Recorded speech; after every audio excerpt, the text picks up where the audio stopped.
Em nosso estudo de hoje está no Evangelho de Marcos, capítulo 15, versículo 30. Salva-te a ti mesmo e desce da cruz.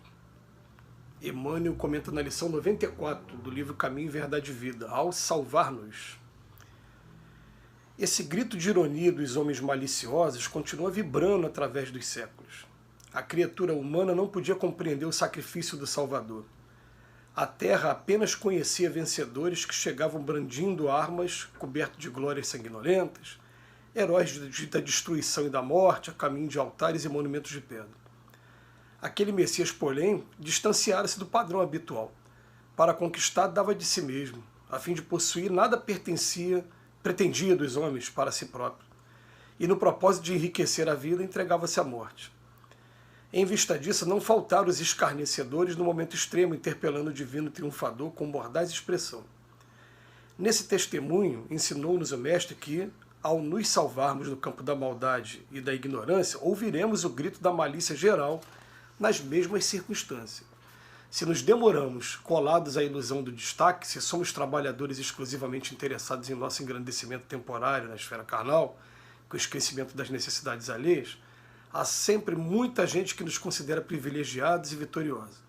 Se ponderamos, no entanto, as nossas responsabilidades graves no mundo, chama-nos loucos, e quando nos surpreendem experiências culminantes, revestidas da dor sagrada que nos arrebata a esferas sublimes, passa junto de nós exibindo gestos irônicos e recordando os altos princípios esposados por nossa vida, exclama desdenhosa: salva-te a ti mesmo e desce da cruz. O texto de hoje tem por objetivo mostrar a leviandade, vou usar essa palavra aqui, que é uma palavra usada muitas vezes pela Joana de Ângeles, a leviandade do ser humano com relação àqueles que se propõem a fazer um trabalho de reforma íntima, de busca pelo Cristo. Não faltam escarnecedores. Muito difícil para algumas pessoas entender como é que pode alguém abrir mão da vida material, abrir mão dos desejos que são comuns para todos, quer ganhar muito dinheiro para poder viver todos os prazeres que puder, viajar bastante, curtir a vida aqui da Terra, essa vida que é tão rápida e tão passageira, mas algumas pessoas não conseguem entender por que alguns se predispõem a se enclausurar para poder estudar, a se dedicar a trabalhos em obras sociais que vão beneficiar aquelas pessoas que estão precisando do apoio material e também do apoio moral, não vão entender definitivamente esse tipo de coisa. Porque estão influenciados por todo o movimento que acontece por aqui, né, mídia, tudo, chamando para a moda, chamando para o consumismo, para o capitalismo mesmo voraz que a gente vive nos dias de hoje já há algum tempo. Isso é muito comum, mas a gente vai ver que na época de Cristo apareceram os escarnecedores, porque aquilo ali é justamente aquele momento que o Cristo está lá em cima, já na cruz, e alguém aparece para, como a gente usa aqui no jargão popular, para tirar uma farinha, para brincar, para debochar, né? Então, desce daí agora, você não é o Salvador? Cadê o seu poder? Mostra o seu poder para a gente. E o Cristo, na verdade, ficou ali passivo aquilo tudo, mostrando para a gente que ele estava oferecendo a vida dele para mostrar que ele era muito maior do que tudo que a gente conhece aqui na Terra. É um capítulo interessante para a gente analisar, porque, gente, é exatamente o que acontece com a gente, aconteceu com Cristo, tudo bem, mas Cristo é aquele que é o mais perfeito que esteve aqui entre a gente. Com cada um de nós, eles vão ter um material farto para dizer, porque nós não temos perfeição. Nós ainda trazemos um monte de mazelas ainda, um monte de problemas para ser trabalhado ainda ao longo dessas experiências que a gente tem aqui na carne. Então, principalmente daqueles que nos conhecem mais a fundo, aqueles que convivem com a gente, vai falar, o quê? Fulano? Aqueles que cresceram com a gente, que são nossos irmãos, são nossos pais, são os primos mais próximos, são os amigos mais próximos, tiveram a oportunidade de desde muito cedo conhecer os seus temperamentos, os seus comportamentos, e com certeza vai ter algumas listas aí de alguns equívocos que você praticou no passado. Quando você se propuser a buscar uma vida diferenciada, aquela pessoa vai falar, olha só. E, inclusive, a gente ouve, às vezes, muitos deboche também e ironia com relação a membros de outras religiões. A gente fala, fez tudo de errado, agora é pastor. Agora está querendo entrar num seminário para ver se acerta a sua vida. E, gente, na verdade, como não existe perfeição, é normal que se cometa alguns equívocos, muitas das vezes, ainda com esses cargos. É pastor, padre, dirigente de casa espírita, palestrante espírita. É normal. A pessoa não vai conseguir entender que a gente tem que dar o primeiro passo, que é o estudo, conhecer o Evangelho, dar o segundo passo, que é começar a ensaiar a prática daquilo que a gente está estudando, para daqui a pouco começar a sentir causa e efeito e ir modificando, mas entendendo que a natureza também não dá salto, não. Vai ter coisa que não vai ser fácil de mudar. Vai ter coisa que vai demandar tempo, dedicação, resignação.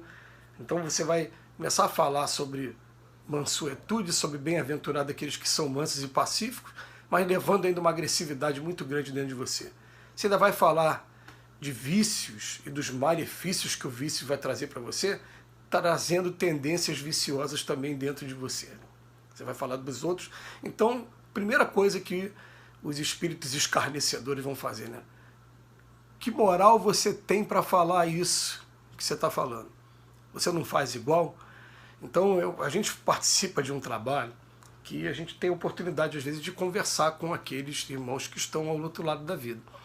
E o segredo que a gente está sempre passando para quem tem essa experiência de participar desses trabalhos é: seja o mais sincero que você puder ser.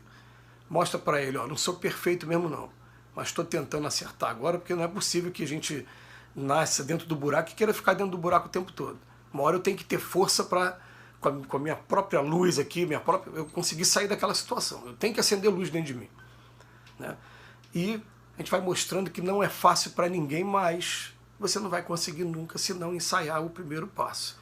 Então é muito comum, assim, você começa a evoluir um pouquinho em algumas virtudes, aqueles companheiros que ficaram para trás, que na verdade são grandes amigos seus, né? Eles vão começar, o que está acontecendo? Você está diferente? Tenta imaginar, os amigos de copo, aqueles que estavam acostumados a se entregar todo final de semana à embriaguez. Aí de repente perde um. Poxa, fulano era tão bom, era tão legal, ele sentava aqui e fazia, agora não, agora ele virou religioso, né? E a pessoa algumas vezes vai até escarnecer, fala, fulano está falando isso aí, porque você não sabe do passado dele. Ele no passado fazia isso, fazia aquilo e tal. Com o entendimento da doutrina espírita, a coisa fica mais fácil para a gente, porque a gente sabe que todo mundo foi criado simples e ignorante. Se a gente foi criado simples e ignorante, eu não consigo imaginar um equívoco desse aí que eu não tenha praticado lá atrás.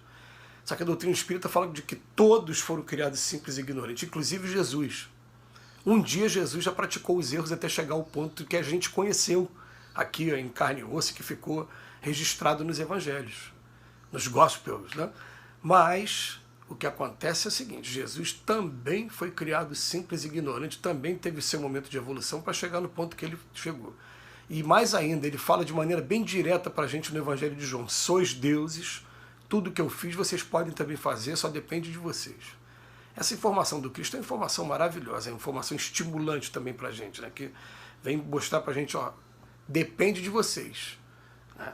E uma coisa também, não depende de vocês exclusivamente não, porque depois que a gente trouxer alguma luz para dentro da gente, a luz não foi feita para se acender e colocar embaixo da câmera, tem que espargir, tem que estar se comunicando com as outras pessoas também, iluminando o caminho das outras pessoas. Então, é um trabalho maravilhoso que a gente vai fazendo com o tempo, que dá trabalho realmente, tem que ter suor, tem que ter resignação, vai ter momentos de queda, vai ter momentos de choro, vai ter momento que a gente vai se achar tão pequenininho, falar, por que eu tento lutar contra isso e não consigo, eu perco toda hora.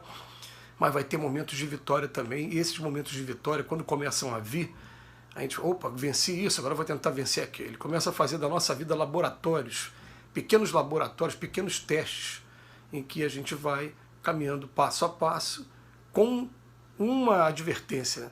A gente não tem que cobrar perfeição imediata, mas a gente tem que cobrar da gente que a gente não esteja no mesmo degrau que estava anteriormente. Tem que pelo menos estar caminhando o tempo todo. E um dia a gente vai chegar ao ponto, mas os escarnecedores existiam na época do Cristo, fizeram isso com Cristo, vão fazer com a gente também, estejamos todos preparados. Que Jesus nos abençoe hoje e sempre.